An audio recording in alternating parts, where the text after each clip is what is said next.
विद्यालय रूपांतरीकरण 5T प्रचलन तत्सहित उच्च विद्यालय रे अध्ययनरत कोमलमती छात्र छात्री सामग्रिक विकास पई आकांक्षी पाठ्यक्रम एवं आर्थिक प्रोत्साहन ओडिशा सरकार शिक्षा क्षेत्र में एक जुगान्तकारी पदक्षेप।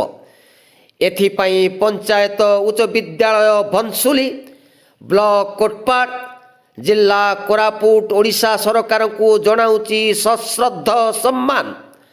आम छात्र छात्री द्वारा प्रदर्शित पुस्तक समीक्षा मो कथा मो कहानी क्रीड़ा और कलाकृति सहित वैज्ञानिक परिकल्पना अथवा नमूना मानकर चुंबकीय